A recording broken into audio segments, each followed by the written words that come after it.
everyone, welcome to this month's Q&A. Finishing out the year with a lot of great questions, so I'm really excited. Let's jump right into these. This one's from Nathan. What are your top strategies for effective Facebook ads? How much do you usually spend, and how do you choose to keyword them? So as far as keywording or the demographic you're going after, you got to make it relevant, right? So I'm not going to tag something with weddings if it's got nothing to do with weddings, or if it's engagements, right? So I think it's the same thing strategy you would follow SEO-wise with your own website. So I don't want to get too much into that. The other parts of the question I like is, one, how much do you spend, and what's my strategy? My overall strategy is to lead to a landing page. I want a website click. I don't want likes. There's really no point, in my opinion, on going after likes anymore. It's great. So I've got a page that's got 200,000 likes on it. Woo, I'm super popular. But guess what? When I make a post, less than 5% of my audience is seeing that message. Facebook has already acknowledged some of these stats where fewer and fewer people are seeing these stats or your posts. So you have to go about it a different way. So I'm not going to run a Facebook campaign that's generating likes. I think that just becomes a popularity contest. What I'm going to do is run a Facebook campaign that's going to transition to making me money. That's what I want to do. I'm spending money right on the ad campaign. I got to make money. How am I going to do that? Well, I'm going to drive them to my website, right? I'm going to drive them to my website and I'm going to collect their name. That's part of my overall strategy. So whatever you're doing, make sure that you're driving them to your site for a reason. You've got to have a campaign together. Register to win a free engagement session. Register to get save 25% off on any wedding package. Hell, have brides register to get 5 tips for this wedding season so you can collect their names when you're doing that. Generate something where you get their names, and now you can go and market them again, because now you have their email address, something to that effect. Whereas if you just get them to like your page, there's no guarantee. In fact, more will not see your post than actually will. And Facebook is moving to this methodology, if you will. They've already moved there where they're generating money from promoted posts, okay? So next question comes to us from Addie. How do we create a sense of exclusivity online using different digital strategies in the same way that luxury and designer brands do? How do we create a sense of exclusivity online? Well, I can tell you, Addie, one of the companies I mention most of the time when it comes to being a luxury brand is Louis Vuitton. I can also tell you that one of the worst freaking websites I've ever been to in my life is, in fact, Louis Vuitton. Their website is complete shit. It's one of the worst websites I've ever seen. There's like template websites that would be better than their website. I mean, it's just impossible to navigate. Nothing makes any damn sense. Finding their products or pricing is almost impossible. So I can tell you what not to do. Don't design it like that. I think when it comes to a level of exclusivity online, I think it's about being clean. I think it's about being stylish. I think it's about having fewer words and getting them to call you. And I think it's about positioning yourself as a trusted advisor and as an expert. I think if you can convey those, right, think about it. We're talking about pretty nebulous things, broad things. I think if you can convey those messages to your clients through those elements, you're going to come across as that luxury brand. If you've got like graphics and things like that that are just look like throw up and nothing matches and it's not cohesive, you actually run the risk of coming across as a very mom and pop brand. And you can find that anywhere in your world. It doesn't have to be photography. Look around at local businesses. You'll go to their website, graphics are sized wrong, pictures are stretched or don't look right. There's words and design everywhere. So it's got to be properly designed, I think, in order to give that luxury look and feel. And we're going through that experience right now.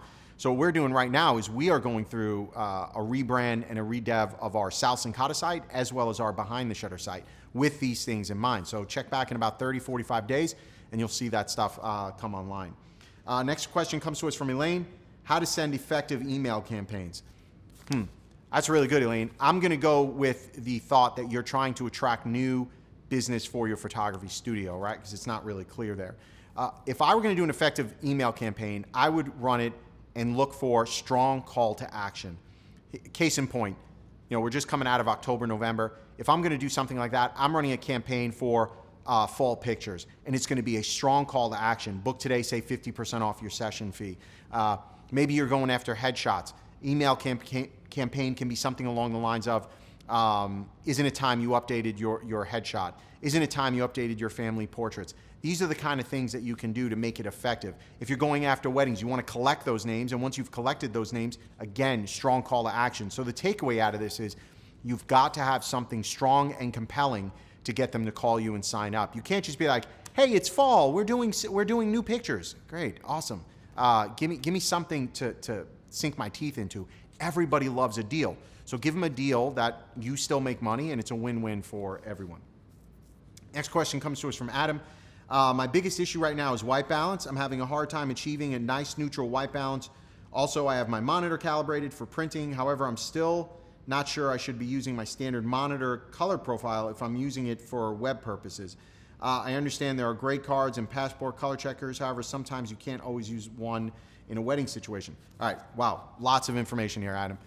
So first of all, you're right. Calibrating your monitor and editing to your calibrated monitor does you no good when somebody's looking at it on their laptop that hasn't been calibrated, right? It's pointless. And I find that Mac monitors, which is what we use here, tend to have a bluish, cooler tone to it than when it's calibrated. So when it's calibrated, it looks amazing. It's going to print amazing. But when we use it for other reasons, it's not. But there shouldn't be that huge of a difference to the lay person. Yeah, I feel like I can look at an image and see green tint, magenta, warmth, coolness, in the shadows and the highlights. Yes, we're trained. This is what we do. But as far as the lay person, I don't really think they're going to see that unless that gamut is really out of whack. So if you're finding that it's that far out of whack, I'd say there's something wrong with your monitor, which, by the way, I have had monitors that won't take calibration, and it's wrong. And I've sent them back to Apple. So you may want to check in that. If it's printing the way it's calibrated on your monitor, okay, then I'd feel a little more confident. But if it's not, if there's a huge difference from your calibrated monitor to the actual print, I'd say there's probably something else at play there. So you want to check into that. We use calibration through the whole process. So we calibrate our cameras, we calibrate our monitors, we calibrate our printing. In that, I use Color Checker, and I use their grade card, and when I use that and put my color picker on that, my images are way too warm, just way too warm. And so what we've started to do is find ways to use that to get to a starting point and then calibrate off that. I like my images a little bit more neutral. I don't like warm images. I see photographers all the time. They turn their clients into pumpkins. I don't know why. I don't even know why photographers think that looks good. It doesn't. They're orange. They're not orange in real life. I mean, I hate to break it to you. You can't take someone who's got freckles and red hair and turn them into like they look like they've been tanning for a month. It doesn't look good. It's not what the client wants. I don't know if that's because their monitors aren't calibrated or they don't know what the hell they're doing from an editing perspective. But these are things me personally, having a post-production company, we are constantly paying attention to. I can tell you there's no silver bullet. Maybe that's the answer you're looking for. This is a constant. I would say every 2 weeks, I calibrate my monitors. I'm constantly looking at the calibration of images coming back from the lab, and I'm constantly calibrating my camera. So in the spirit of that, I see everything you're saying you're doing, but just understand there's never going to be a silver bullet. That gray card is only going to get you so far. You cannot just go with that and think it's going to be, hey, if I click on this with the eyedropper tool, everything's going to be perfect. It's rarely that way. And as you stated, on a wedding day, forget about it. You're in all sorts of mixed lighting conditions. So make sure your monitors are calibrated. Get a starting point. The only time I use a color calibration tool is when I'm absolutely in a mixed lighting situation. That's when I'll pull that out on a wedding day, I'm saying. For sure. I want to know what the gray card is in that environment. So hopefully that helps. Next question comes to us from Addie. How can we safeguard our clients' personal information that is shared with our business, online, digital channels, contact forms, email subscriptions, digital contracts, et cetera, to protect our websites from being hacked? Man, this is a problem the biggest companies in the world can't solve. Addie, I got news for you. You're not going to be able to solve it. But on the great side of this entire problem is nobody cares about you. Nobody cares about me, right? Our data, with 50 clients isn't worth going after when you've got Bank of America that's got, millions of records that are being compromised. Now, that doesn't mean we should be sloppy. We obviously have to protect that information. For us, we use a company called 17 Hats. They've got servers. They're handling the security on the back end. Does that mean it can't be hacked? Of course not. anything that's on the internet can be hacked, right? And as a Microsoft guy who spent 10 years in this industry as a programmer, I can tell you, if you don't want it to be hacked, don't put it online. So the safest system is one that's not plugged in. So in the spirit of that, what I would do is get it off your laptop. Maybe this is a better direction for this to go. If you're running your business on your laptop, that is more of a concern to me than 17 hats being hacked or servers being hacked, because your laptop can be lost, compromised, stolen. That's where I would really worry. So what I would say is get into an online system like a 17 hats and put your data there. That is safer than running your business in an Excel spreadsheet on your laptop that you can download a virus and it can be hacked all sorts of other ways. So hopefully that makes sense. Next question comes to us from Brian. I'm having a hard time posting to social media and having people actually see the post when I have a lot of followers on my page. I have no clue what's the best way to see my post. Brian, this is that first question we talked about from Nathan. This is the new world order. If you make a post on your page, when I make a post on my Salvatore Cincotta photography page, it'll show up. I've got like 18,000 followers, I want to say. It'll show up underneath and say how many people saw this. It'll be somewhere in the range of 176 people. How do I have 18,000 followers and only under 200 are seeing them?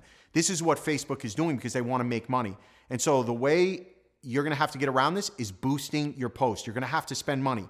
Even if you just spend $10 or $15 on that post, it will show up in more people's newsfeed. So keep that in mind. And you can control who's seeing it. So even if people don't necessarily like your page, which I don't want necessarily on my business page, a bunch of photographers seeing it, what I'm really looking forward to is having potential clients see it. That's what you're looking for, and you can control that in a boosted post. So that's the answer there.